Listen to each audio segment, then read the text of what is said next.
아멘. 사랑하는 성도 여러분, 오늘은 2차 영혼육 교육 4번째 시간입니다. 우리 사람은 영과 혼과 육으로 구성되어 있습니다. 살과 뼈로 구성되어 만져지고 보이는 이 육은 여러분의 영혼이 거하는 장막집이요, 그 안에 깃들여 있는 영혼이 진정한 여러분의 실체이지요. 영혼육 교육은 여러분 자신이 태어나서 지금까지 영혼육의 측면에서 어떻게 만들어져 왔는지를 분석하여 자신을 발견할 수 있는 교육입니다. 여러분이 말씀을 통해 자신을 발견하고 알게 될 때 어떤 모습이 사람으로서 바람직한 모습인가, 또 어떻게 하면 나 자신을 바람직한 모습으로 변화시킬 수 있는가 하는 질문에 답을 얻을 수 있습니다. 그리고 실제로 변화될 수 있는 능력을 얻게 되지요. 하나님 앞에서 합당한 사람으로 변화되며 기도하는 것마다 응답받고 범사에 축복받아 나갈 수 있게 되는 것입니다. 사랑하는 성도님들은 증거되는 말씀 가운데 자신을 비춰보며 온전히 양식 삼으시기 바랍니다. 그래서 혼과 영과 및 관절과 골수를 찔러 쪼개고 온전히 변화시키시는 하나님의 말씀의 능력을 여러분 모두가 체험할 수 있으시기를 주님의 이름으로 축원합니다. 사랑하는 성도 여러분, 또한 전국의 화상을 통해 예배 드리는 모든 성도 여러분, 지교의 성도 여러분, 지성전 성도 여러분, 빛과 소금 성계 성도 여러분, 요식업 성계 성도 여러분, 전세계 인터넷을 통해 예배드리는 모든 성도 여러분, 아동주일학교 어린이 여러분, 오늘 또 지난 시간에 이어 영혼육 중 육의 분야에 대해 설명할 것입니다. 계속 말씀을 들으신 분들은 이미 알고 계시겠지만 영혼육 교육에서 육이라는 표현은 두 가지 의미로 사용이 됩니다. 하나는 일반적인 의미로 사람을 구성하는 영과 혼과 육 중에 육, 곧 우리의 신체를 의미하는 표현입니다. 다른 하나는 영과 반대되는 의미의 육입니다. 영은 창조주 하나님께 속하여 영원히 변질됨이 없고 영원히 아름다운 것이지만 육은 영이신 하나님과 단절된 것들의 속성으로 썩어지고 변질되며 없어지는 것들의 총칭입니다.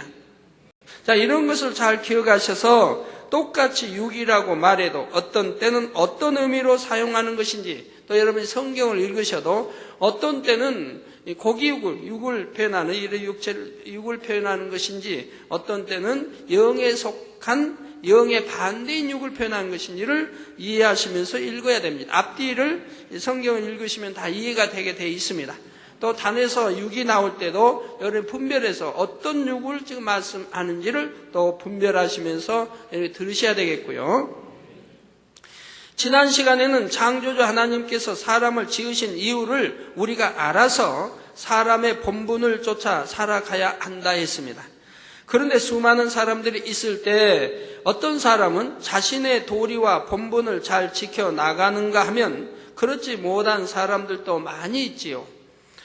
이는 바로 사람마다 양심의 차이가 있기 때문이라 했습니다. 여러분, 양심이 다 다르다는 거 아시죠? 여러분, 지문이 다 다르듯이 양심도 다 다릅니다. 똑같은 사람은 이 지구상에 한 사람도 없습니다. 스스로 선한 양심을 만들어 온 사람은 어떤 것이 사람의 도리이다, 옳은 것이다 하고 깨달으면 쉽게 그 도리를 쫓아갈 능력이 있습니다. 그러나 선한 양심을 이루지 못한 만큼 정욕과 본능을 쫓아가려는 욕구가 더 강해지므로 그런 욕구와 싸워서 사람의 도리를 쫓아가는 것이 어렵게 느껴지는 것입니다. 신앙생활을 할 때도 이전부터 선한 양심의 소리를 쫓아 살아온 사람은 신속하게 진리로 변화되어 가지만 그렇지 못한 사람은 변화의 속도가 더딘 경우가 많이 있지요. 이렇게 양심이 사람마다 다르게 형성되는 것은 여러 가지 요인들이 서로 다르게 작용하기 때문입니다. 어떤 부모에게서 태어났는지, 어떤 환경에서 자랐는지, 또 선한 양심을 만들기 위해 얼마나 노력했는지에 따라 각자의 양심이 다르게 만들어지는 것입니다. 여기까지가 지난 시간에 설명한 내용입니다.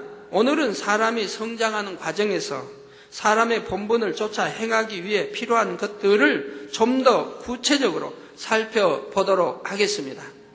사랑하는 성도 여러분, 사람은 처음부터 장성한 어른으로 태어나는 것이 아닙니다. 갓난아이로 태어나서 유아기, 아동기, 소년기, 청년기를 거쳐서 마침내 장년이 됩니다. 여기도 유아기도 있고 아동기도 있고, 유아실에 보면 유아들이 있죠. 또 아동기도 있고 소년기 우리 학생들, 또 청년기 우리 임마누엘 성가대, 또 장년 우리 장로님들 다 이렇게 있죠. 우리가 한 사람의 몫을 감당하는 성인이 되려면 이러한 성장 단계들 속에서 육의 질서를 따라 겪어야 하는 과정들이 있지요. 정신적으로나 육체적으로나 각각의 나이에 따라 적절한 체험과 훈련을 겪어야 하는 것입니다. 젖먹이 어린아이에게 소년기의 체험을 시킬 수도 없는 것이고, 소년이 장년과 같은 교육을 받을 수도 없습니다. 반면에 유아기에 습득했어야 할 것을 습득하지 못하고 시간이 흘러 청년이 되었을 때, 만약 습득하지 못하고 성장해서 청년이 되었을 때 그제서야 유아기의 체험을 얻는다는 것도 쉬운 일이 아니지요. 성장의 단계 속에서 정신과 육체의 각 분야가 발달하는 시기가 정해져 있기 때문입니다. 근데 오늘날 과외에서 학교 갔다 오면 그냥 과외로 시종해서, 그리고 잠자고 먹고, 그리고 또 학교 오고 공부 끝나면 과외로, 이런 아이들은 성장 단계에서 정신과 육체의 발달 분야, 이 시기를 놓쳐 제대로 이런 정신 육체 발달을 결려가 오게 되는 경우가 참 많이 있습니다. 우리 부모님들 유의하셔야 됩니다. 성장 단계는 간단히 세 단계로 나눌 수가 있습니다. 맨 처음에는 보는 단계입니다. 눈으로 보는 것을 비롯하여 냄새, 소리, 맛 등 오감을 통한 모든 자극을 본능적이고 단순하게 받아들이기만 하는 것이죠. 여러분, 예배 시간에는 눈을 어디에 고정시켜야 됩니까? 이 웃담, 제 눈하고 고정시키세요. 제 얼굴에다 고정시키든 제 눈에다 고정시키시고 이렇게 보셔야 됩니다. 그리고 귀는 그 소리를, 단에서 나온 이 소리, 또 마이크 통해 나오는 소리를 내 귀에다 아주 그대로 모두 들으려고 이렇게 하셔야 됩니다. 잡념이 틈타면 안 들어오니까요. 잡념이 없이 모두 어서 그 소리만 들으려고 하셔야 됩니다. 자, 갓난 아이들을 보면 자극이 올 때 그 자극에 대해 무엇을 느끼거나 생각하여 반응을 보이는 것이 아닙니다. 단순히 반사적으로 반응해 나가지요. 예를 들어 갓난 아이가 배탈이 나서 아프다고 하면, 내가 지금 상한 우유를 먹어서 아프구나, 다음에는 조심해야 되겠다, 이렇게 생각하거나, 엄마는 왜 나한테 상한 우유를 먹였을까, 속상하다, 이렇게 원망하면서 우는 것입니까?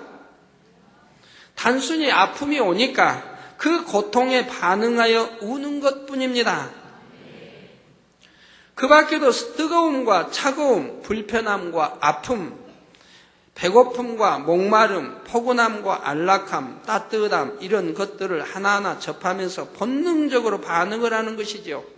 그래서 여러분, 성경 말씀 들을 때도요, 하나님께서 육신의 생각을 다 깨트려 없애라고 하는 게 그겁니다.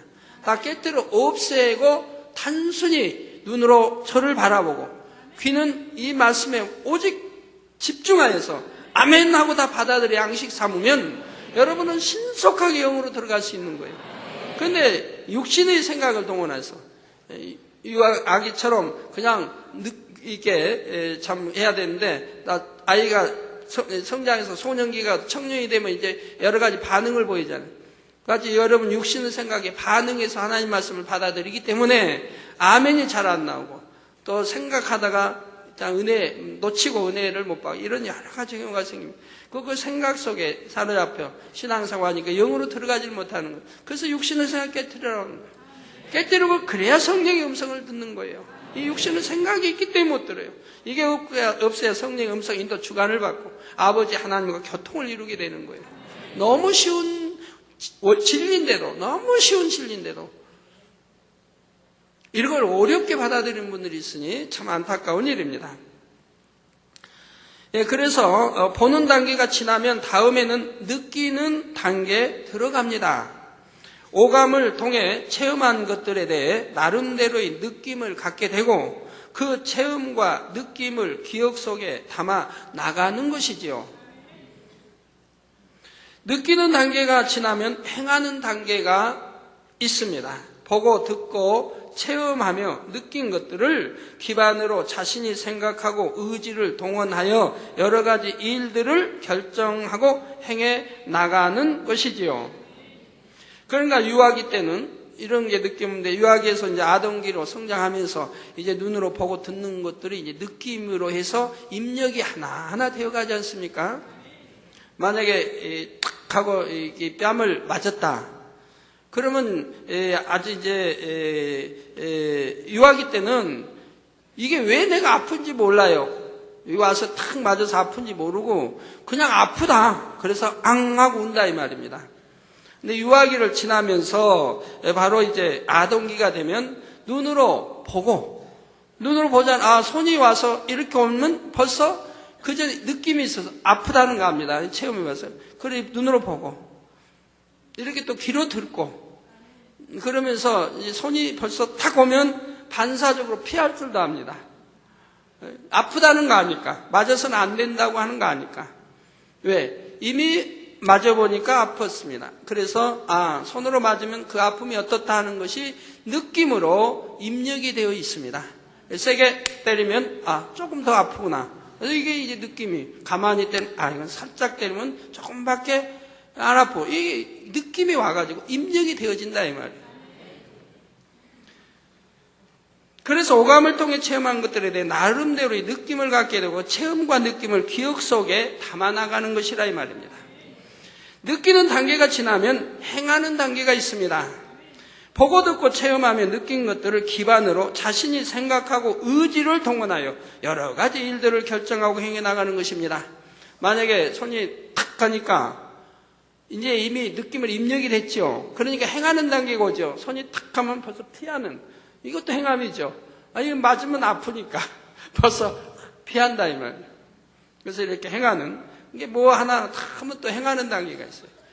보는 단계, 그래서 느껴서 그 다음에 행하는 단계. 그러면서 또 여러분을 만들어가죠. 예를 들어 뜨거운 다리미에 화상을 입은 아이는 저렇게 생긴 것을 만지니까 뜨겁더라 하는 기억과 느낌이 함께 작용해서 다음에는 다리미를 만지지 않고 피하는 것입니다.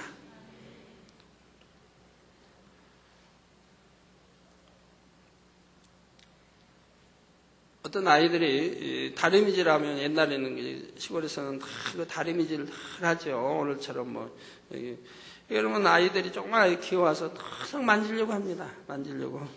그러면 그거 피하기도 어려워요. 방도 하나에다가 그냥 해서 피하기도. 어떤 부모님은 앗살이 손 갖다가 대줍니다. 뜨겁니다. 손 갖다가 딱 대줍니다. 이 아이가 만졌다가 너무 뜨거우니까 왕 하고 막 우러자치죠. 그 다음에 가서 또 그게 가면 이제 그때는 아이가 피합니다. 느꼈기 때문에 피하는 거예요. 저거 만지면 너무 무섭다, 뜨겁다 느끼니까 피합니다. 근데 그걸 못 느끼는 아이는 더 성장해야 되겠고, 성장하면 또 느끼게 되겠죠. 그리고 그 느끼는 단계가 되기 전에는 부모님이 조심해야 됩니다. 그러지 않고 아이가 탁 만지면 되지 않아요. 그래서 다음에는 다리미를 만지지 않고 피하는 것입니다. 제가 국민학교 때 이제 어려서 시골에 성장하면서 보면 시골에는 마루가 있고 마루 밑에 토방이 있습니다. 토방이 혹시 사투리면 이해해 주세요. 제가 기억이 안 나네요. 토방이라고 했는지. 마루가 방에서 나오면 마루가 있고 마루가 있으면 밑에 토방이 이제 흙으로 되어 있죠. 뭐 좀 더 잘 싸면 이제 최근에 뭐 세면으로 했기도 했겠고. 그러면 마루와 토방의 높이가 한 7, 80m가 됩니다. 7, 80m 높이가 됩니다. 아주 높으면 뭐 근 1m도 뭐 1m까지는 안 되겠고요. 그러면 아이들이 이제 방에다 잠을 재웠습니다. 이제 일어서 걷지 못한 아이들, 기어다니는 아이들. 재웠는데 이제 잠에서 깨어났어요. 그러면 아무도 없으니까 방에 이제 나옵니다. 토박은 나와요. 여름에는 또 문 열어놓고 또 아이 때문에 열어놓기도 하고 그래서 나옵니다. 마루로 나옵니다. 마루로 나와서 보니까 아무도 없어요. 아니면 저쪽 마당에서 뭐 엄마가 있다 누가 있다 또는 아무도 없다든가. 그럼 마루를 기어 나옵니다. 나오면 마루 끝까지 나옵니다. 그 마루 끝까지 이러다가 보면 이제 그만 떨어지게 됩니다. 토방으로. 떨어지면 뭐 이마도 부딪히는데 어린아이들 떨어져서 다치는 예가 참 없습니다. 대부분 보면 다치지는 않아요. 근데 놀래서 울지요. 놀래서 그냥 울게 됩니다. 물론 또 뭐 다칠 수도 있는 것이고요. 그럼 어떤 아이는 한 번 떨어지고 나면 다시는 떨어지지 않는 아이가 있습니다. 다음에 토방으로 기어 나와서 떨어진 그게 느낌이 있어가지고 무서워서 이제 이렇게 하고 내다봅니다. 이렇게. 그런데 떨어져 봤는데도 어떤 아이는 또 생각 않고 기어가서 그만 떨어집니다. 그렇게 한 번 떨어지기 시작한 아이는 반복합니다. 다음 날도 그 다음 날도. 그러니까 부모님이 지혜로운 부모님은 그 밑에다 가마니를 깔든가 뭐 좀 깔아놔야 돼요. 떨어져 안 다치. 그런데 부모님도 역시 그 아이와 마찬가지 머리가. 가지고 그렇게 떨어져서 한 달, 두 달 떨어져서 늘 다치고 붓고 아파도 그 밑에 토방에다 뭐 하나 깔아놓질 않아요. 그래서 그 아이가 그만큼 미련한 만큼 그 부모도 그러는구나 그걸 알 수가 있어요. 그것처럼 뭘 쓰면 밑에다 좀 깔아놓으면 아무도 없어도 내와서 깔아놓으면 떨어지더라도 좀 안 다치게 좀 덜 아프게 하면 얼마나 좋습니까? 그거 하나 마음을 못 써요. 여러분도 과거에 나는 어찌했는가 생각해 보세요. 나도 참 영리한 축에 지혜로운 축에 들었는가 아니면 그렇게 미련한 축에 들어 혹여라도 있었는가. 그런데 이러한 단계들이 각각 칼로 베듯이 정확하게 구분되는 것은 아닙니다. 느끼는 단계에서도 보는 것이고 행하는 단계에서도 보고 느낄 수가 있는 것이지요. 행하면서 보고 또 느끼고 단계고 여러 가지가 있죠. 이 각각의 단계 속에서 어떻게 보고 느꼈는지가 어떻게 행하는가를 결정하는데 이에 대해서는 혼의 분야를 설명할 때 자세히 설명할 것입니다. 또 혼의 분야에서 자세히 설명이 나가니까 그때 하기로 하고요. 여기서는 우리가 사람의 성장 과정에 맞게 보아야 할 것, 느껴야 할 것, 행해야 할 것을 해당되는 시기에 반드시 체험해야 한다는 것만 기억하시면 되겠습니다. 각각의 성장 과정마다 반드시 거쳐야 할 단계가 있어서 그 단계에 가장 적합한 환경 속에서 체험과 훈련을 받아 나가야 하는 것입니다. 그런데 때로는 자신의 성장 과정에서 거쳐야 할 단계를 비정상적으로 건너뛰어버리는 경우가 생깁니다. 보는 단계에서 마땅히 체험할 것을 하지 못했다거나 느끼는 단계에서 남들이 다 느끼고 자란 것을 자기만 느끼지 못하고 성장한 경우가 있는 것입니다. 그러니까 아이들이 밖에 놀 때요, 때로는 다투기도 하고 싸우기도 하는 것을 부모가 너무 관여하지 마세요. 다투기도 하고 싸우도 하고 이 때리면 안 되겠지만 또 맞아도 보고 그래야 느끼죠. 맞아도 보고 한 번도 뺨 한 번 안 맞고 자란 아이가 성장해가지고 결혼했다가 그냥 어떤 경우로 화가 나고 남편이 한 대 딱 때렸다고 해봐요. 이건 기절할 일이지. 별거 아닌데 이거 자꾸 맞으면 별것도 아닌데 그냥 남편 딱 맞으면 얼마나 불이 난다고 그래요. 눈이 불이 반짝하고 났대나. 별것도 아닌 가지고 그냥 엄살이 참 많죠. 느껴보지 못했으니까. 그런다 이제 막 속이 부글부글. 내가 감히 나를 뺨을 이 정도 되는 거예요. 보통 맞아보면서 성장하면 별 아무것도 아닌데. 그래서 넘어져도 보고, 뭐 이거 다 체험하면서 성장하는 건데, 속아도 보고, 속아보지 않고 성장했다가, 나중에 속을 때 얼마나 속상해 하는지. 이미영 전도사가 다니면서, 성장할 때 학교 다니면, 누구 속여보질 않으니까, 속임이 뭔지 모르는 거예요. 속는다는 게 뭔지 몰라.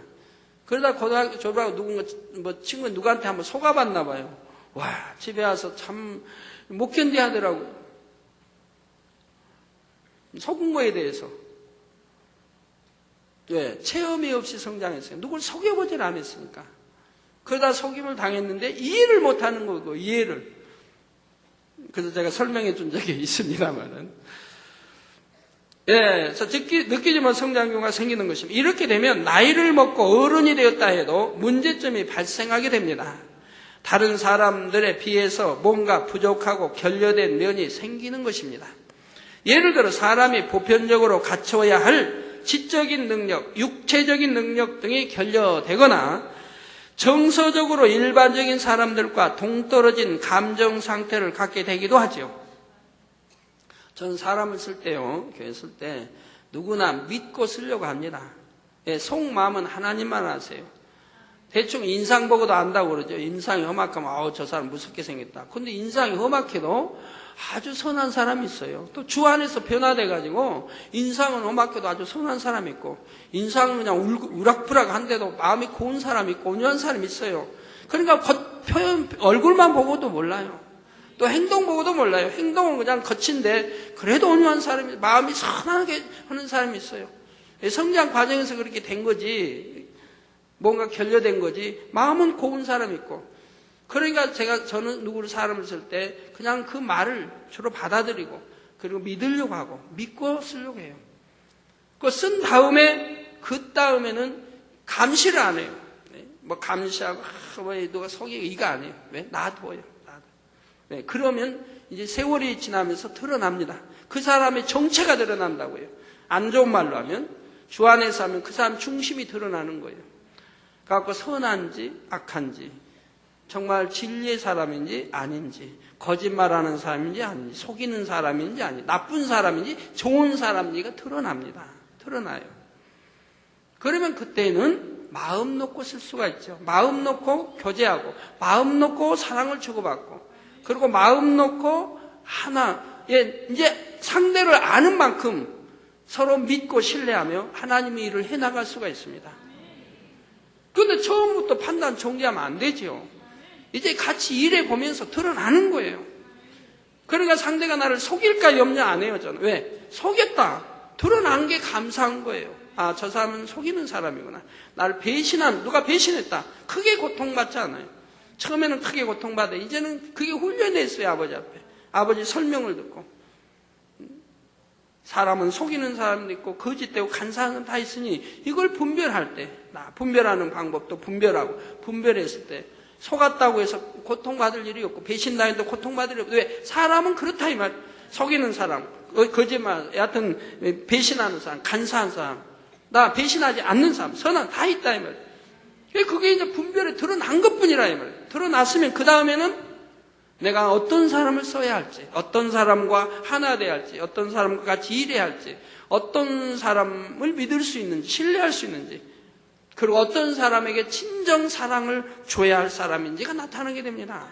정말 사랑을 줘도 믿을 수 있는 이런 사람이 드러나게 됩니다. 그러니까 염려를 안 해요. 왜? 드러날 때가 오니까. 드러나면 감사한 거예요. 내가 정말 저 사람 믿고 썼는데 저 사람이 정말 간사하고 속이고 아니면 배신했다. 그러면 드러났으니 감사한 거예요. 어차피 배신할 사람은 끝까지 배신하고, 배신하지 않았다 할지라도 결국 하늘나라에 아버지나 하시니 아버지 앞에 크게 쓰임받지도 못하고, 만약 크게 쓰임받았다 배신했을 때 얼마나 더 큰 손실입니까? 그래서 일찍 드러나면 더 감사한 것이고요.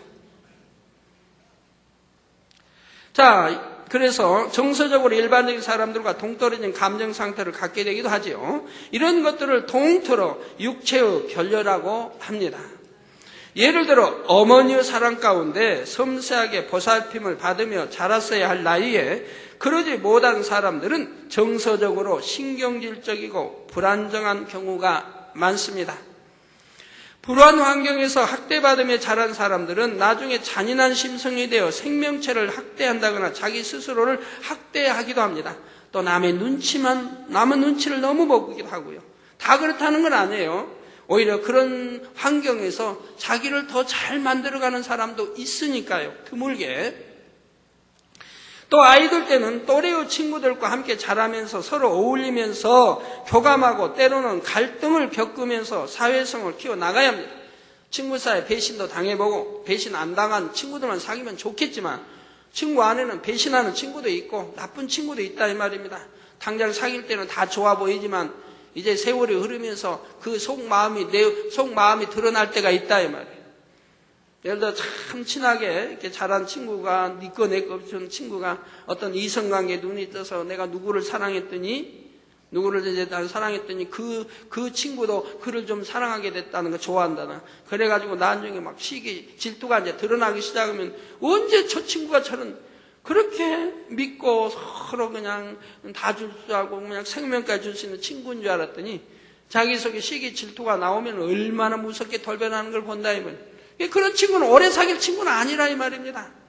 이 정체가 드러났다. 정말 믿고 사귈 수 있는 생명을 줄 수 있는 친구가 아니라는 게 드러났다 이 말입니다. 그런 거 하나 가지고도 이성관계 하나 가지고도 정말 나를 버릴 수도 있는 배신할 수도 있는 나를 죽일 수도 있는 친구라는 것이 드러났습니다. 그럼 감사해야 되는 거예요. 일찍 드러난 거에 대해 감사해야 된다. 모르고 내가 믿고 신뢰하고 내가 생명까지 줄 수 있게 사귄 것보다 그 정체를 알았으니 드러냈으니 오히려 감사해야 되는 거예요.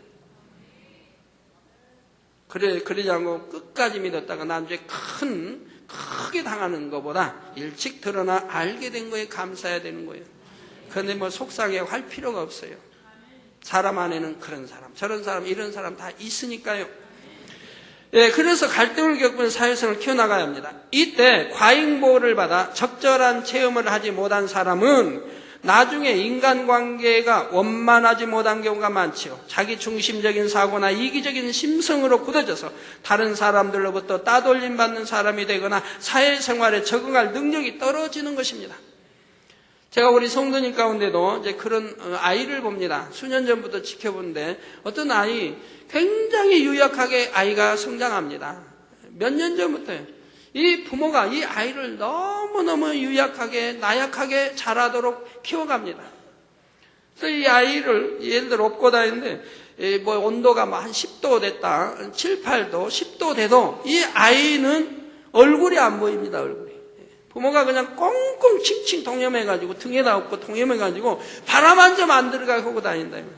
이 아이. 그 얼마나 답답하겠어요. 이제 물론 거기에 적응했겠죠, 이 아이는. 그래서 제가 이제 부모님께 한 번은 타일렀어요. 아이를 이렇게 키우면 안 된다. 드러낼 건 드러내라. 얼굴도 드러내고 드러내서 찬 공기 중에 접하고 이렇게 해서 그 피부가 적응하게 찬 거에 적응할 수 있게 이렇게 강하게 만들어야지. 이렇게 뒤집어 씌우고 다니면 이 아이는 나약하고 그리고 어떤 질병 이런 거 틈탈 때도 이겨낼 힘도 부족하고 또 건강하지 못하게 성장한다. 이렇게 했어요. 그걸 가르쳐줘도 또 마찬가지, 지금도 마찬가지. 몇 년이 지난 지금도 좋아요. 그러니 나약하니 이 아이를 갖다가 이제는 걸어다니는 충분히 나이인데도 지금도 업고 다니고 올 때마다 저에게 손을 얹어달라고 하는 거예요. 이 아이가 이렇게 나약. 그래서 부모도 마찬가지. 부모도 얼마나 나약하니까 저를 볼 때마다 기도해달라고. 그건 믿음이 아니죠. 그건 믿음이 될 수가 없습니다. 실컷 예를 들어 사랑채가 오면은 전체에 의해서 기도 실컷 제가 환자 기도가 해줬는데 끝나고 나면 나 또 기도해 주세요. 항상 똑같은 거죠. 그 믿음을 안 받았다는 얘기거든요.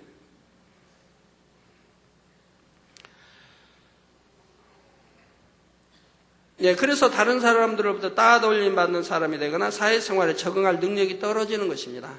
제가 옛날에 일본에 갔을 때 참 놀라운 것이 있었어요. 조그만 어린아이들이 겨울에 아주 겨울은 아니지만 그래도 겨울에 가까웠는데 조그만 어린아이들이 아래 옷을 안 입고 다니는 거예요. 그러니까 무릎 밑에는 다 살을 드러내고 다니는 거예요. 어린아이들이. 근데 여자들도 마찬가지. 중고등부 학생들도 무릎 밑으로는 살을 드러내놓고 다니는 거예요. 우리나라 같으면 벌써 추워서 다 이렇게 그냥 내복까지 입을 정도, 내복도 안 입고, 이제 무릎 밑으로는 살을 드러내고 다녀요. 그래서 참 추워 보여요. 그래서 저는 어떻게 추운데 저 애들이 저렇게 입고 다니냐 했더니 이제 가이드가 설명해 줍니다. 일본은 아이적부터 저렇게 키운다 이거예요. 아이적부터 강하게 저렇게 키운다 이거예요. 그러니까 추위를 타지 못한다는 거예요. 추위를. 이미 아이적부터 살을 드러내고 이렇게 다리에 드러내고 성장을 시키니까 추위를 타지 못한다는 거예요. 그게 적응이 됐죠, 그 살이. 그러니까 또 건강해 보이고 좋죠. 우리 성도님들 가정에 이제 저희 뭐 간정 별로 없지만 여하튼 보면은 여자분들 보면은 가정 방에 몇 도 하고 사느냐 한 25도 올려놓고 살아요. 25도. 어떤 사람은 25도도 춥다고 그래요. 각 한 27도는 올려놔야 돼요. 그러면 25도면 초여름 날씨인데 초여름 날씨 속에 사는 사람도 있어요. 왜 그 가을, 봄, 가을 시원한 날씨가 있는데 봄, 가을 바람 불 때 얼마나 시원하고 선선합니까? 그 온도가 한 17도, 18도 얼마나 좋은 그게 있는데 25도 초여름 날씨에 놓고 살아요. 근데 세계 기온의 그 적정 온도가 18도 아닙니까? 요즘은 좀 올라가지고 18도에서 20도라고 말합니다. 저희 학교 다닐 때는 18도로 배웠어요. 저는 배운 대로 해왔으니까 18도 그러면 저는 거기에 적응을 해왔어요. 그래서 저는 18도가 가장 좋아요. 18도. 근데 25도는 초여름 날씨. 25도 속에 있으면 더워요. 굉장히 덥고 좀 답답하다. 그래서 저는 20도만 돼도 창문 열고 겨울에도 창문 열어서 식히는데 실내로 자꾸 식히는데. 근데 어떤 사람은 25도도 춥다 하고 27도를 만드는. 그리고 마치 이제 그런데 뭐 하면 당회장님이 잘못된 것처럼 당회장님이 잘못. 난 세계 표준온도에 적응을 시켜다니는데. 참 그러면 이게 적응 18대 적응하면 난방비 줄이죠. 또 봄 여름도 얼마나 참 행복하게 보내겠습니까? 그런데 능력이 있으면 또 더울 때는 더울에 적응하면 돼요. 저는 저기 또 40도 넘는 저기 이제 또 이제 앞으로 갈 그 사해바다는 이집트 그 사막지대 막 40도 넘지요. 그런데 가서는 또 누구보다도 잘 적응해요. 적응 능력이 있어요. 거기에 맞춰서. 그냥 더워서 숨이 벅찰 때 저는 또 대연하게 그런 데도 다녀요. 근데 귀향이면 시원한 곳이 있으면 시원한 걸 찾지 뭐 때문에 덥게 하고 사냐 이 말이에요.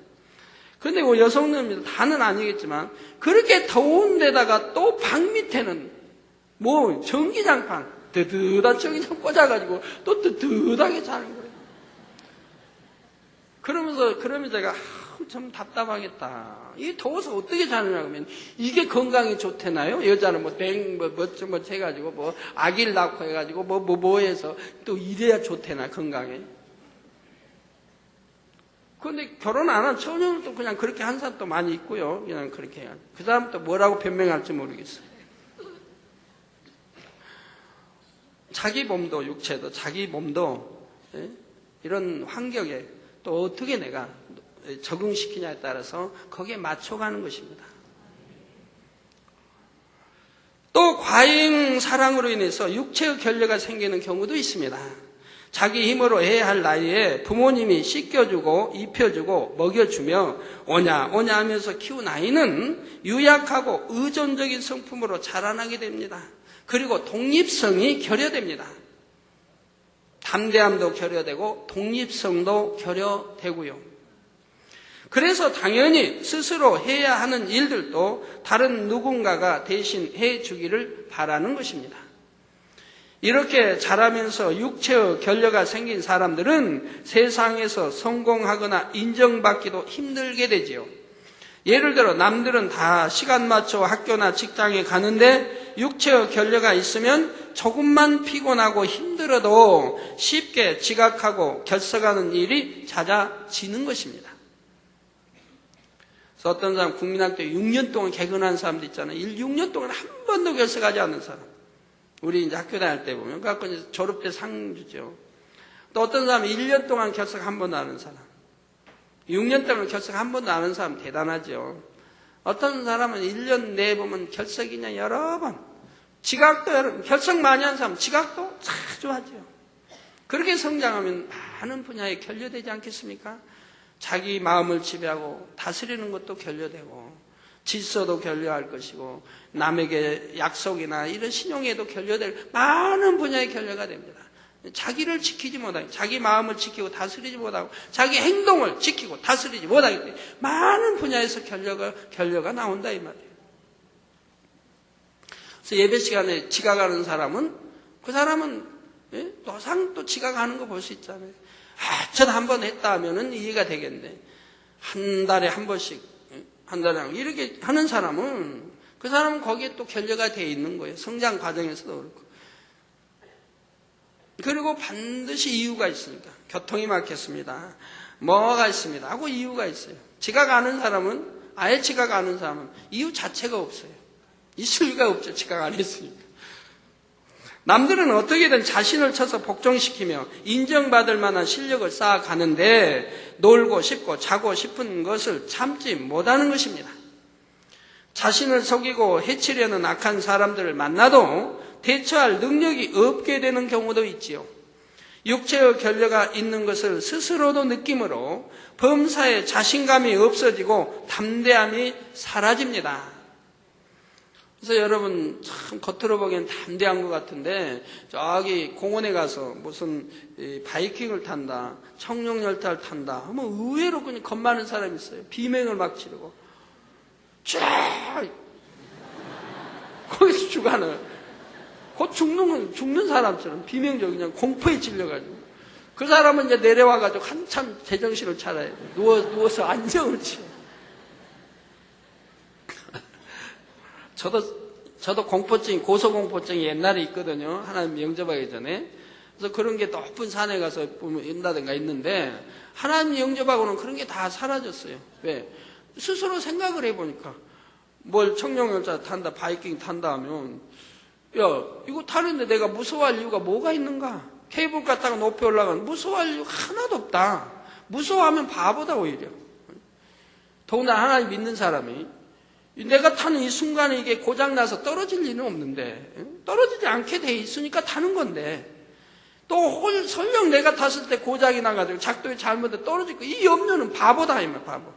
1년간 해도 1년에 한 번 사고 나기도 어려웠다 이 말이에요. 그런 거를 왜 내가 탔을 때 사고 나리라고 생각을 하느냐, 이게 얼마나 바보짓입니까?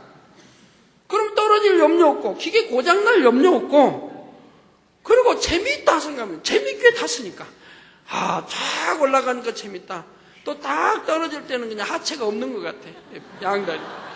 그러면서 얼마나 새로운 맛을 느끼니까 시원하고 그냥 허전하면서 시원하면 하체가 그냥 없는 걸 느끼. 얼마나 좋습니다. 새로운 맛을 느끼잖아요. 야, 진짜 신나고 좋다. 이렇게 생각하고 타죠. 그러니까 얼마나 행복하게 탈 수 있습니까? 청룡열차도 마찬가지. 올라가는데 어떤 사람은 올라가가지고 떨어지면 큰일 나는 거죠.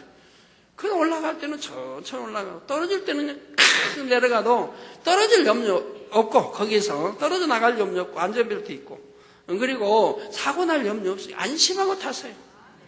왜 하필 하나님 믿는 사람이 여러분이 탔을 때 떨어질 리가 있고 고장 날 리가 있습니까? 그런 걱정하지 마세요.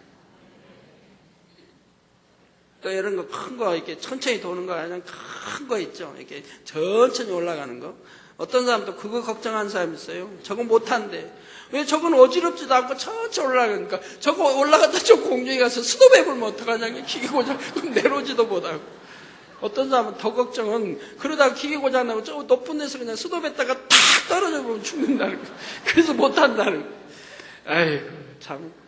그 얼마나 사회성이 결여되겠어요. 범사가 그렇게 두렵고 생각동원해서 두려울 텐데.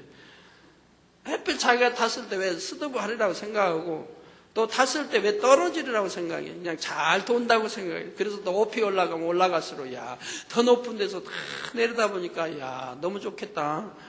천국은 아니지만 너무 좋다. 하면서 타면 즐겁잖아요. 행복하고. 다음에는 그렇게 하세요.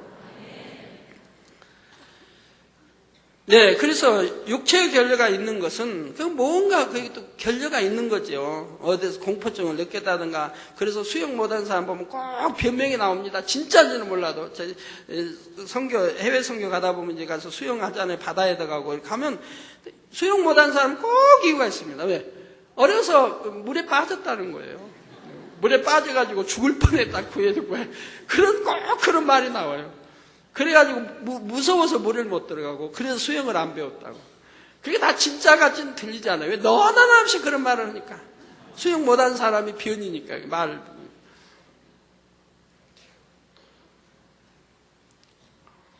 그 물에 한번 실수해서 어려서 빠졌으면 또 다음에 안 빠지면 되지 않습니까? 안 빠지게 수영을 배우는 거지. 안 빠져요. 그 늘 물에 들어가 수영도 하고 바다도 할 거를 나는 못하고 천국 간다면 얼마나 되겠어. 이 세상에 누릴 것도 할 거나 해봐야지. 수영도 하고 그 천국 가서도 열심히 또 수영 멋있게 하지. 폼 잡고. 그러니까 왜 그 결례해요? 나도 배우면 되는 거지. 수영이 이제 수영 못해서 빠졌으니까 이제 배우면 될 거야. 너나 없이 할 수 있는 거 나도 배워서 안 빠지고 수영하면 되잖아요. 그래서요, 참 우리나라는 뭐 깊은 데 말씀 못 들어가게 하니까 깊은 데 말씀. 그러니까 물에 빠져 죽는 사람이 많이 나오지 않습니까? 많이 나와요. 물에 빠져 죽는. 왜? 수영들을 못 하니까. 그런데요, 스위스 같은 나라는 호수가 너무 많아요. 나라에 곳곳에 깊은 호수가 많아요. 얼마나 호수가 많아요. 그러니까 그런 나라는 못 들어가게 안 합니다. 법으로 아니 누구나 들어가 수영할 수 있어요. 어디서 벗고 들어가도 말 안 해요. 거기는 호수에. 아이든 뭐든 들어가면 말 안 해요. 그렇게 돼 있어요. 그러니까 그 나라에서 빠져 죽었다는 소리는 없어요. 왜? 누구나 어려서부터 물에 놀다가 수영을 배워버리니까 부모 따라가서 배우고 다 배워버리니까 수영 잘하니까 이제 물에 빠져 죽을 염려가 없는 거예요. 법도 만들기 나름입니다. 물 있으면 가서 다 수영하고 싶고 수영하게 이렇게 해줘야 하는데 좀 깊다고 못하게 하고 물론 오염되는 저런 상수도 그런 우에는 안 되겠지만 대부분 좀 하게 해줘야 하는데 저기 수영장에 가도 그래 저기 바다에 해수욕장에 가도 좀 키 넘은 데는 딱 금치고 공해가지고 거기는 또 못 들어가게 하잖아요.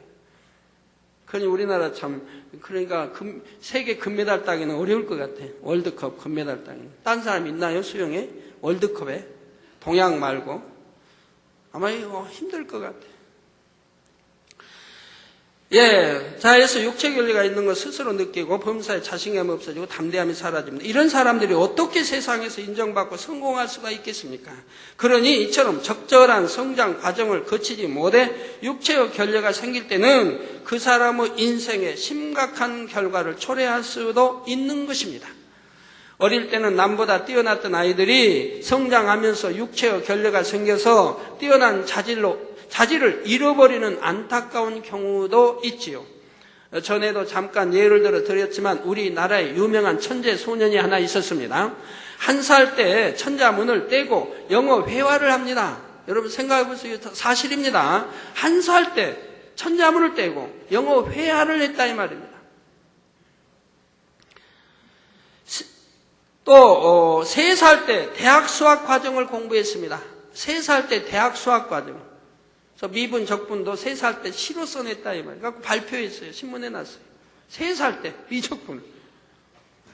그러자 부모님이 이 아이를 또래의 어린 아이들과 어울리지 못하게 하고 고등학생, 대학생들과 같이 자라게 했습니다. 특히 대학생들과 같이 자라도록 했습니다. 어린 아이로서 겪어야 할 환경에서 자라게 하지 않고 어른들에게 맞는 환경에서 자라게 한 것입니다. 그러나 이 아이가 아무리 똑똑하다 해도 육체적인 능력이나 감성적인 면까지도 어른의 수준에 이른 것은 아니었지요. 단지 지적인 능력이 앞섰을 뿐입니다.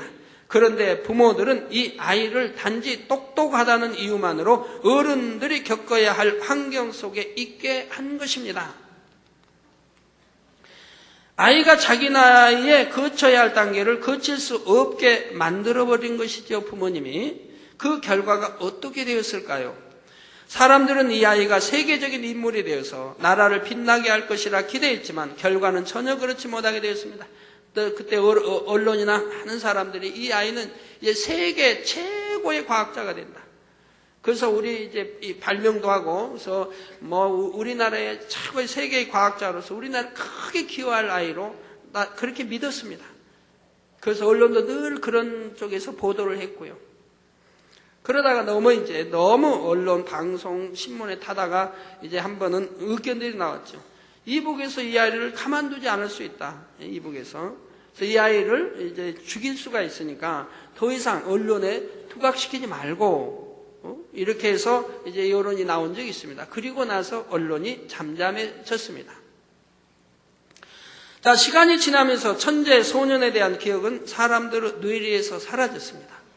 만약 부모가 유괴 질서에 대한 지식이 있었다면 이 아이의 지능을 최대한 개발해 주면서도 성장하면서 겪어야 할 과정들을 다 겪게 했을 것입니다. 이 아이는 그 뒤로 어떻게 됐습니까? 이제 언론이 안 나고 잠잠하니까 소문들이 이제 퍼져나고, 헛소문들이. 뭐 영국의 최고의 천재 학교에서 지금 공부를 하고 있다. 또는 미국, 아니면 주로 영국에 가서 이제 최고 학교 공부, 또 이제 부모님들이 그렇게 이제 말한 걸로 돼 있어요.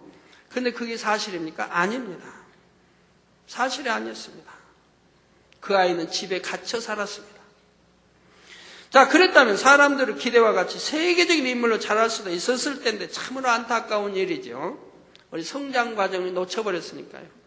사랑하는 성도 여러분, 사람이 보는 단계, 느끼는 단계, 행하는 단계를 정상적으로 밟아왔을 때는 그만큼 옳고 그름에 따라 자신을 다스릴 힘이 있습니다.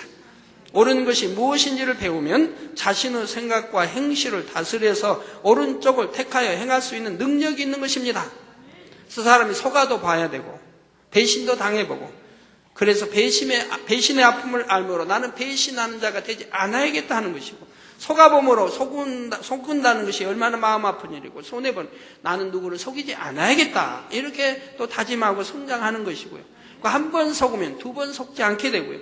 근데 우리 작년 성도님들, 남성도님들 한 번 속고 두 번 속고 세 번 속고 자꾸 속는 분들, 이분들은 자기 욕심이 잉태하여서 속게 되는 겁니다. 진리의 정도만 쫓아가면 한 번 속음으로 끝나는 거예요. 두 번 속을 이유 하나도 없어요. 한 번 속을 때도 알면서 속아주는 거예요. 왜? 제가 아까 처음에 말씀한 대로 정말 믿을 수 있는 사람인지 아닌지를 분별할 수 있단 말이에요.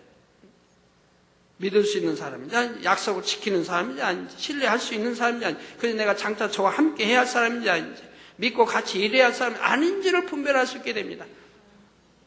그러지 않고는 모른다 이 말이에요. 속마음. 겉만 보고. 자, 그런데 만약 정상적인 단계를 거치지 못해서 육체의 결례가 생긴 사람은 그만큼 영으로 들어가는데도 지장이 있습니다. 육체의 결례가 있는 만큼 사람이 영의 지배를 따라 움직이지 않고 혼의 지배를 받게 되기 때문입니다. 앞으로 혼의 분야에 들어가면 자세히 설명하겠지만 혼을 주관하는 존재는 바로 원수마귀 사단입니다. 육체의 결례가 있는 만큼 혼의 지배를 강하게 받으니 그만큼 사단의 역사를 받는 것이고, 사단은 우리가 영을 이루기 위해 행해야 할 일들을 못하게 방해하게 되죠. 그래서 육체의 결례가 뭔가에 있기 때문에 사람이 마음은 원이로되 육체가 약하도다 라는 표현을 쓰는 거예요. 마음은 원이로되. 마음이 원하는 것은 좋은 일 아니에요? 내가 해야 할 일이고 좋은 일. 마음이 원하면 당연히 원하는 대로 해야 되는데, 마음은 원이로되 육체가 약하다. 즉 육체의 결례 때문에 그렇게 되어진다 이 말입니다. 마음은 원하는데 안 된다 이 말, 안 따라요. 그러니까 이거는 이제 사단의 역사를 받게 되는, 혼적인 사단의 역사를. 왜? 혼은 육체, 이걸 좋아해, 따라가려고 하니까 사단의 역사를 받게 되는 겁니다. 예를 들어 기도를 해야 한다는 것을 알아도 그동안 자신을 잘 다스리며 만들어 온 사람은 몇 시에 기도하러 가야지 하고 마음을 먹으면 바로 그 시간에 마음 먹은 대로 행하게 됩니다.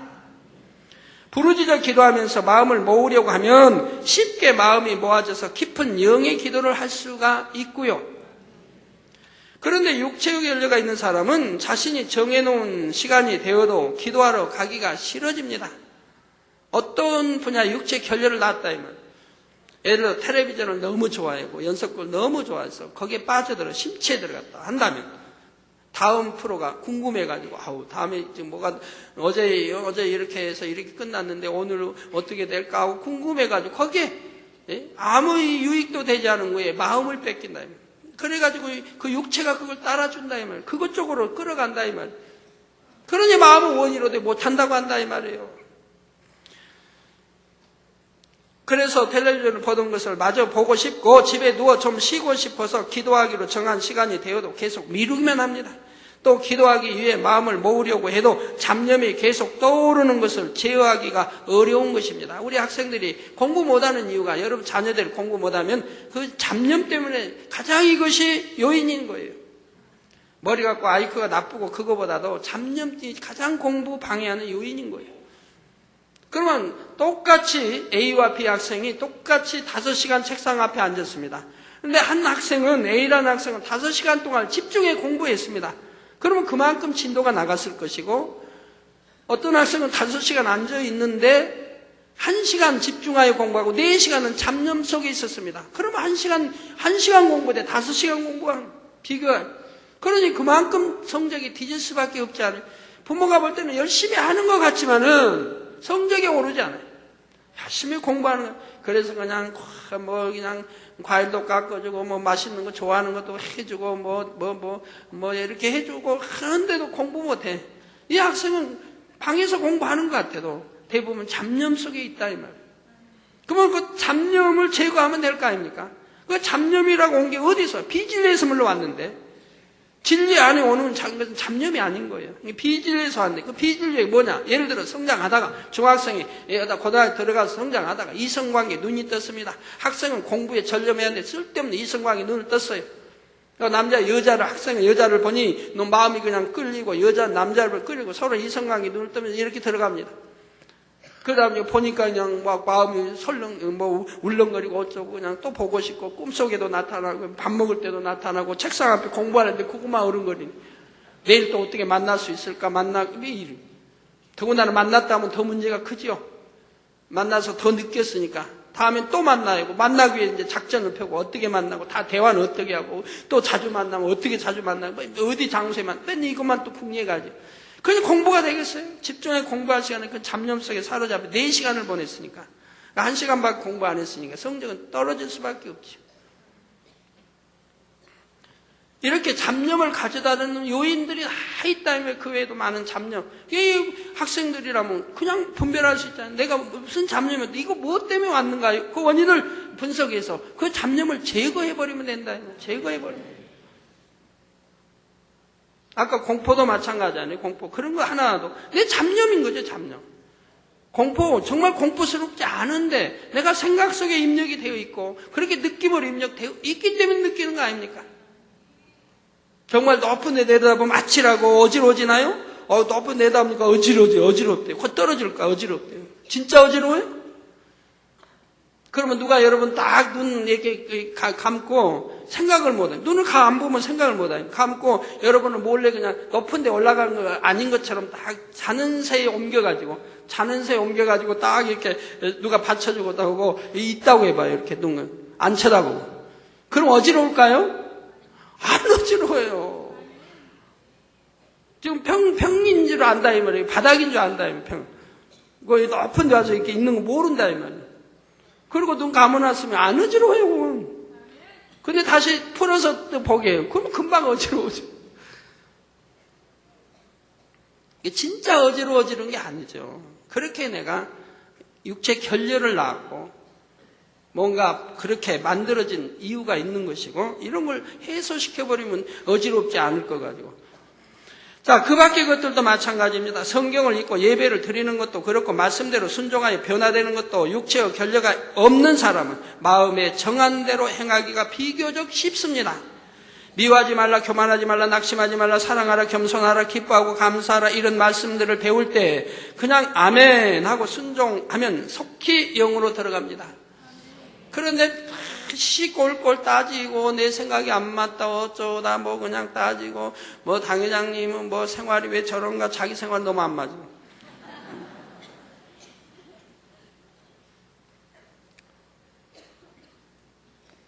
자기 생각에 맞춰서 그냥 분석하려고 하면 맞겠어요? 하나도 안 맞지. 또 0과 6이 안 맞는데 6의 사람이 0의 사람 분석하려면 맞겠어요? 하나도 안 맞지.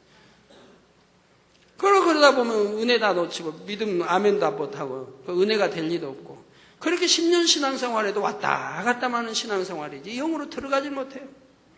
자, 그런데 육체의 결례가 있는 사람들은 구습대로 편하게 살고 싶어 하기 때문에 아멘하는 것이 힘들게 느껴지는 것이고 구습 행했던 그것들이 다 좋다 한다 이 말입니다. 세상 사랑했고 세상 좋아하는 것들이 좋다요.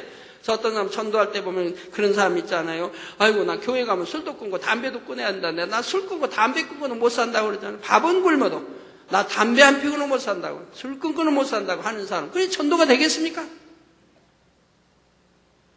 그런 사람 전도하는 데도 방법이 있는 거죠. 그건 나오지 않을 핑계에 불과하지만 그거 깨트리는 또 방법이 있는 거 아니에요? 아이고 누가 당신 보고 교회 가면 술 먹고 담배 피고 오면 교회 못 오게 합니까? 교회 가는 그날 그 시간만 담배 안 피우면 되고 가는 그때만 술 안 먹고 오면 되죠. 그리고 그냥 집에 와서 그냥 실컷 드세요, 못 먹고. 이렇게 해요, 전도. 아내가 남편에게. 그게 뭐 죄입니까? 잘못된 겁니까? 교회 안 나온 것보다 그렇게 나와서 은혜 받게 시간을 만들어주는 게 좋잖아요. 그러니까 은혜 받고 믿음이 들어가면 자동으로 끈을 걸 가지고 처음부터 겁주고 그냥 못 나가고 핑계대게 하고. 그래도 전도해서 이제 양심이 있으니까 와서 보니까 사귀고 또 기간 사귀다 보면은 다들 보니까 술 안 먹고 담배 안 피고 건강하고 여러 면 좋아요. 그러면 자기도 따라서 이제 행하려는 마음이 들 것이고, 저 이익도 안 되고, 마음에 근원이 되고, 이런 거 내가 안 피고, 여기 돈 들어가고, 그냥 니꼬집 뭐저 하고, 그냥 이거 내가 어찌하든 끊어야 되겠다. 이런 마음이 들어가면서 신앙생활 기도해 가다 보면 능력이 와가지고 끊을 수 있게 되는 거 아니겠습니까? 이렇게 전도해야 돼. 나 교회 가면 술 안 끊고, 담배 끊고, 다 해야 되니까 못 간다, 그러면. 그러면 괜찮다고 그래요. 교회 와도 당신 술 드신다고 해서 누가 뭐라고 안 할 테니까 담배 든다고 하니까 그 예배 시간에만 교회에서만 담배 와서 집에 와서 담배 피시라고. 교회에서 못한 것까지 그냥 두세 개 더 피시라고. 오전에 못 마신 거 그냥 저녁에 그냥 드시라고. 내가 사다 드리겠다고. 더 좋아하는 거예요. 이렇게 해서 전도하면 얼마나 기분 좋게 전도하는 거지. 저는 하나님을 믿고 나서 처음부터 하나님의 말씀에 순종하는 것이 어렵다고 느껴지지 않았습니다. 어릴 때부터 자신을 제어하고 복종시키는 훈련이 잘 되어 있었기 때문입니다. 뭔가를 하겠다는 마음을 먹으면 반드시 해내고 말았죠. 예를 들어 제가 학생 때 방학이 되면 고향에 내려가 농사일을 도와야 했습니다. 그러면 저는 미리 부모님께 약속을 합니다. 별을 한 마디만 베면 된다거나 제가 하루 할 만한 분량을 정해서 다 하고 나면 그 후에는 제가 할 일을 하겠다고 말씀드리는 것이죠. 그러면 남보다 일찍 새벽부터 나가서 부지런히 별을 베고 최대한 빨리 맡은 일을 끝냅니다. 농촌에 이제 그 당시는 이제 논이 저기가 안 돼서 한 마디고 200평이 아니라 250평도 있고 300평도 있습니다. 근데 보통 장년이 하루에 한 마디 정도 별을 뱁니다. 지금이야 기계로 다 하지만 옛날에는 손으로 베야 되니까요. 그럼 그걸 알기 때문에 제가 부모님께 가서 그래 어머니 내가 오늘 벼 베는 날이니까 가야 되는데 품삯도 사기 어려우니까 가족 다 베야 됩니다. 그런데 어머니 내가 한 마디 갔다냐. 내가 한 마디만 딱 베면은 그때는 나 자유 시간입니다. 베고 친구들을 만나서 놀러 가고 친구들 만나고 이렇게 하겠다고 어머니에게 말씀드립니다. 그 어머니가 못하게 하시나요? 방학하고 내려와서 일하는 것도 감사한데 한마디게 베고 놀겠다는데. 그래. 그러면 새벽부터 나가죠. 뵙니다. 물론 그러고 나서도 부모님께서 계속 일을 하시니까 저도 계속 도와드리는 경우가 더 많았지만 일단 제가 할 분량만큼을 정해놓으면 반드시 그 일을 먼저 감당을 해놓았다는 것입니다. 그리고 일하면 또 일에 욕심이 생겨요. 왜? 부모님 도와주고 부모님 덜 힘들게 해주는 거니까 욕심이 생겨서 한마디만 베는 게 아니고 한마디 베고 또 부지런히 베고 더 베고 싶은 거예요. 그걸 새 것 할 때 그냥 얼른 먹고 또 그냥 쉬지 않고 베고. 연로하신 분야도 쉬고 해야지만 그때 10대 때야 그냥 힘이 팍팍 넘쳐나는데 그냥 계속 일하는 거죠. 그 부모님을 도와주는 거니까 얼마나 참 행복하게 한다 이 말이에요. 자, 이런 습관이 어릴 때부터 되어 있으니까 자연히 규칙적이고 계획적인 삶을 살게 됩니다. 예를 들어 하루에 할 일은 물론 한 주간, 한 달간의 계획을 정확하게 세워 놓았고, 만약 제가 정해놓은 스케줄을 지키지 못하면 저 스스로 벌칙을 가했습니다. 지금도 산에 가서 그럽니다. 지금도 나는 성경 읽을 때도 몇 시부터 몇 시간 성경 읽고, 지금은 잠을 컨트롤 못하니까 이게 잘 못할 때도 있습니다만은, 이제 하나님 명에서 함께도 한다면 딱 정합니다. 몇 시 일어나, 몇 시 뭐 하고, 몇 시 성경, 몇 시 기도, 하루에 몇 시간 기도, 또 몇 시간 성경 읽고, 이렇게 딱 정해 놓습니다. 그러면 그거 이행해야 됩니다. 어찌하는 걸 이행해야 됩니다. 스스로 그래서 벌칙을 가했습니다. 스스로 끼니를 굽는다든가 이런 벌칙을 가해서라도 저 자신을 지킬 수 있게 다스려 나갔던 것입니다. 그래서 하루 일과는 아침에 일어나서 이렇게 쭉 하루 이제 일어나서 잠자리에 누워서 계획을 짜죠. 내가 일어나면 하루 오늘 이렇게 해야겠다. 그 한 주 일과는 한 주 오기 하루 전에 한 주의 계획을 짜죠. 며칠은 영어 공부, 수학, 뭐 언제 몇 시부터 이게 짜놓습니다. 그 언제 운동, 언제는 뭐 친구 만나 이렇게 해놓습니다. 그리고 한 달 계획은 또 한 달 되게 이제 30일 아니 31일 이때 짜놓습니다. 한 달 계획. 그래가지고 계획대로 진행해간 대부분 다는 못해도 대부분 계획대로 진행을 해간다 이 말이에요. 학생들의 공부니까 공부의 계획표 짜면 그대로 진행해 나갈 수가 있는 거죠.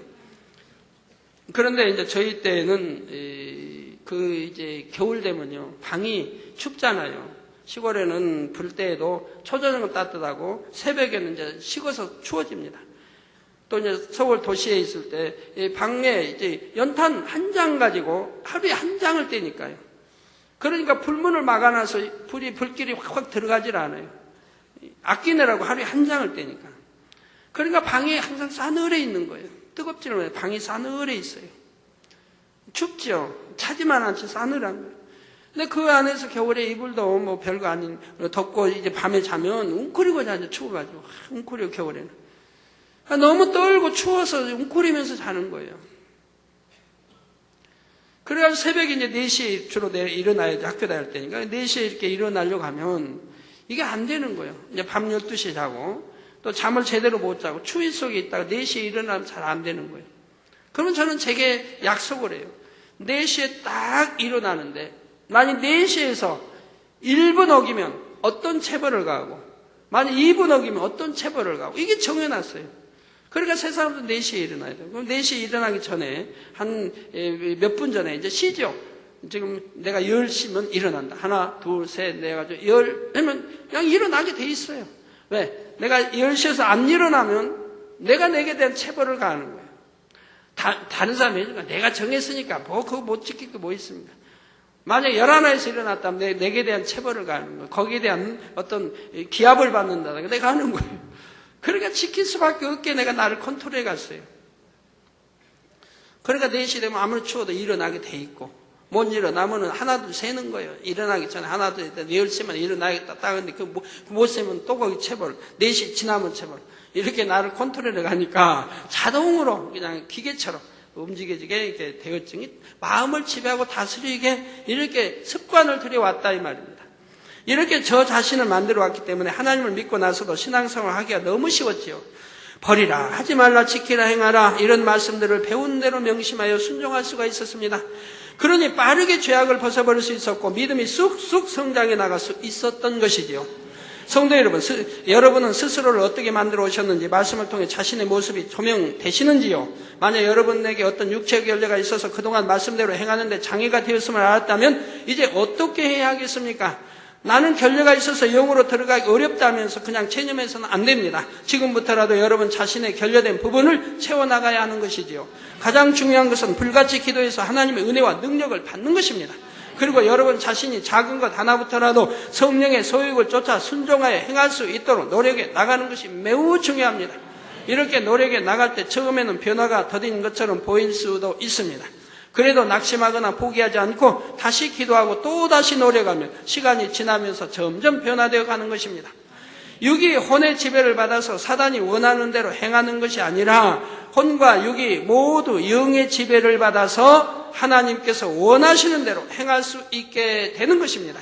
결론을 말씀드립니다. 사랑하는 성도 여러분, 여러분이 과거에 어떤 환경 속에 있었다 해도 그로 인해 어떤 결여된 부분이 생겼다 해도 지금부터 노력하여 변화되면 됩니다. 하나님의 은혜와 능력으로 성령의 도우심으로 그리고 여러분의 의지로 노력해 나갈 때 능히 결여된 부분을 채워나갈 수가 있는 것입니다. 마가복음 10장 27절에 예수께서 저희를 보시며 가라사대 사람으로서는 할 수 없으되 하나님으로서는 그렇지 아니하니 하나님으로서는 다 하실 수 있느니라 하셨지요. 지난 시간에 설명한 양심의 형성이나 이 시간에 육체의 결여에 대해 설명한 것은 다만 여러분의 부족함을 발견하게 하고 그치는 것이 여러분의 부족함을 발견하게 하고 그치는 것이 아닙니다. 예를 들어 학생들이 성적을 올리기 위해서는 그전까지 해온 대로 열심히 공부할 뿐 아니라 특별히 어느 과목이 약한지를 알아서 약한 과목들을 집중 공략하는 전략이 필요합니다. 점수가 좀 떨어지는 과목을 잘하는 과목만큼 올려놓으면 전체 등수도 올라가는 것이고요. 내가 싫어해도 다른 학생은 좋아하기도 하고 내가 좋아하는 거 다른 학생 싫어하기도 하지 않습니까? 그럼 내가 싫어하는 과목을 왜 싫어하는지를 알아서 그 결여를 채워야 됩니다. 근데 대부분 싫어하는 과목이 어렵다, 이해가 안 돼, 어렵다, 여하튼 성적이 안 오르는 이런 과목은 싫어하죠. 그러면 그 어렵다고 하는 것을 쉽게 풀어나가야 할 것이라 이 말이에요. 계획을 잘 짜서 기초부터 어려우면 내가 알 수 있는 기초부터 해서 이제 잘하는 과목이 되도록 그러면은 그 과목이 좋아진다 이 말이에요. 영적으로도 자신이 결여된 부분을 발견했으면 그 부분을 하나님의 능력으로 온전케 할 때 영으로 들어갈 수 있는 지름길을 얻을 수가 있게 됩니다. 곧 여러분이 성결되고 온영으로 들어가는데 큰 능력이 될 수 있는 것이지요. 사랑하는 성도님들은 말씀을 통해 자신의 세미한 부분까지라도 발견하여 영의 주도적인 흐름을 잘 타서 신속히 영으로 온영으로 들어가시기를 주님의 이름으로 축원합니다. 사랑하는 성도 여러분, 근본의 소리를 온전히 바라게 될 때 2004년 축복의 부흥성회를 준비함에 있어 어떠한 마음과 행함으로 준비해야 할지에 대해 아버지께서 주신 말씀이 있어 미리 당부해 말씀드립니다. 제가 또 성지순례하고 하게 되면 또 말씀 못 드려 안 되게 미리 말씀드립니다. 교회적으로 성회를 준비하는 모든 일꾼들은 기쁨과 감사함으로 모든 과정을 이루어야 할 것이며 오직 아버지 앞에서 합하게 준비해야 한다 했습니다. 어떤 다툼이 있어도 안 되고 합하게 그리고 기쁨과 감사와 행복한 마음으로 성회를 준비하라고 말씀을 하십니다. 또한 은혜 받기 위해 준비하시는 성도님들도 더욱 중심을 다해 아버지를 기쁘시게 해드려야 하고요. 아버지께서 특별한 날로 베풀어 주실 때는 우리가 어떠한 태도와 자세로 준비했는지 또 입술의 말과 행함이 어떠했는지에 따라 각각의 응답과 축복이 더욱 큰 차이가 나는 것입니다. 사랑하는 성도님들과 모든 일꾼들은 더욱 사모하고 간절한 마음으로 아버지 앞에 기쁨이 되는 그릇을 잘 준비하여 성회를 통해 아버지께서 예비하신 모든 축복을 풍성히 받아 누리시기를 주님의 이름으로 부탁드립니다. 이번 성회는 또 해외에서 많은 손님들이 오시게 됩니다. 이름 있는 또 많은 손님들 오시게 되기 때문에 여러분들이 우리 교회에서도 잘 이제 준비, 영접 모든 소홀함이 없도록 해야 하고 또 영어 통역 하시는 분들 많이 두어서 이렇게 해야 할 것이고요. 우리 성도님들도 그분들이 올 때 보기에 참으로 천국 같은 교회다라고 할 수 있도록 각별히 여러분들이 또 조심해 주셔야 되겠고요. 환자의 기도 들어가기 전에 우리 연로하신 성도님들이 참 실수를 많이 좀 내십니다. 기억력도 그렇지만 실수, 또 아이들 그렇고 부모님들도 그렇고. 그래서 요즘에 보면 왜 저기가 많이 나옵니까? 화상 입은 분들이 많이 나오고 또 계단에서 넘어졌다. 요즘은 또 아파트여가지고 계단에서 또 넘어져서 다리가 뼈가 상하고 골절되고 이런 분들이 막 나옵니다. 그런데요, 연로하신 분들은 자기 자만하지 마시고 항상 가해로 해서 계단 내려오는 이게 손 잡는 거 있잖아요. 그거 잡고 밑에 계단 보시면서 조심스럽게 내려오세요. 그런 습관을 들이세요. 하체 힘이 아무래도 빈약한데 그렇게 해서 안 넘어지도록 이 습관을 들여야지. 넘어진 사람은 자꾸 넘어집니다. 그것도 습관돼가지고 넘어진 사람 자꾸 넘어져요. 그러니까 항상 이 난간 쪽에서 그걸 잡고 계단을 보시면서 하나 이렇게 내려오시면은, 누가 뭐라고 합니까? 교회에서도 마찬가지예요. 교회에서도 조심조심. 연로하신 분들 보면 성도님들이 뒤에서 혹시 밀지 말고 항상 뒤에서 간격을 두시고 이렇게 옆으로도 따라 붙도록 하시고요. 그리고 왜 부모의 실수로 자녀들이 화상 입는 경우도 많이 있고, 또 자녀들의 실수도 혹여 있겠지만 대부분 부모가 잘못함으로 인해서 자녀의 실수가 오죠.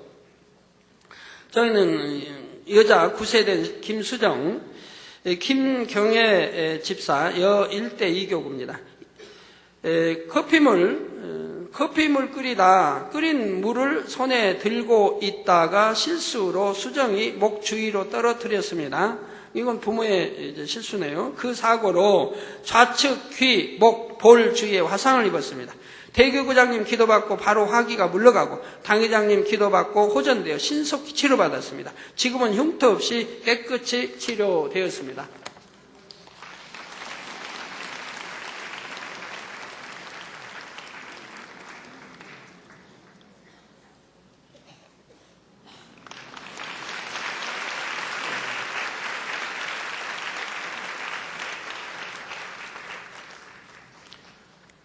네, 흉터 없이 깨끗이 치료됐죠. 또 장하늘 여자 3세인데요. 이건 이경선 집사님 여 1대 2교구입니다. 부주의로 왼팔과 손등에 화상을 입었습니다. 브루스타 위에 올려놓은 끓는 물에 넘어지면서 화상을 입었습니다. 당회장님께 주일날 아침 안수기도 받고 난 그날 오후부터 상처에서 흐르는 진물이 마르면서 호전되었으며 병원 치료 받지 않고 믿음으로 깨끗이 치료받았습니다.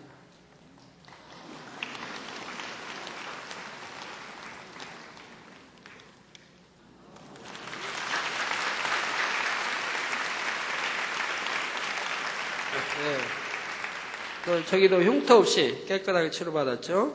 화상이라는 것은 병원에 가도 오래 걸리고 고통받고 그리고 치료되어도 지도가 그려지면 흉터가.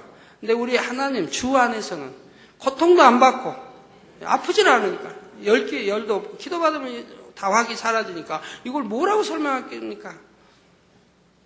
그리고 돈도 안 들고 또 신속하게 치료가 되고 그리고 흉터도 안 나고 이렇게 우리 좋으신 아버지 하나님, 이런 하나님을 왜 제대로 못 믿는지 환자연 기도하겠습니다. 아픈 곳에 손 얹어주시고요.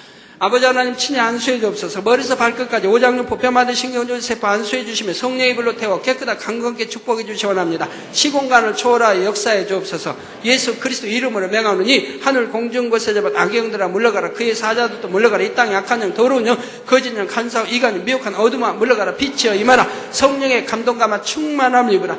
아버지 머리에서 발끝까지 오장육 뼈마디 신경질세포 성령으로 창조의 최상의 권능으로 태워 더 영육간에 강건하게 축복해 주시 원합니다. 또 감기, 기침, 몸살, 설사도 다 물러가라. 고열도 물러가라. 감기, 기침, 설사, 모든 독감, 모든 고열도 다 물러가라. 또 설사도 물러가라. 성령의 불로 창조의 최상의 권능으로 대임받고 깨끗함을 입으라. 아버지 영육간에 강건케 축복해 주시고 유행성 어떠한 질병 균도 틈타지 못하도록 지켜 보호해 주시기 원합니다. 마음의 소원이 이루어주시고 간구하기도 응답해 주시며 이 한 주간도 불통 없도록 형통하게 축복해 주옵소서. 아버지 영광 받으옵소서. 우리 주 예수 그리스도의 이름으로 기도하옵나이다. 아멘. 당회장님께서 축도해 주심으로 2부 예배를 모두 마치겠습니다. 지금은 우리 주 예수 그리스도의 은혜와 언제나 우리와 함께 하시는 하나님 아버지의 극진하신 사랑과 우리에게 예수 그리스도를 알게 하시고 의 가운데로 인도하시는 성령의 감동감화 교통 충만하심이 이 시간에 모인 모든 성도에게 화상을 통해 예배 드리는 전국 교회와 지교회와 지성전 위에 인터넷을 통해 예배 드리는 전 세계 하나님의 자녀들 위에 함께 하시기를 축원하옵나이다. 아멘.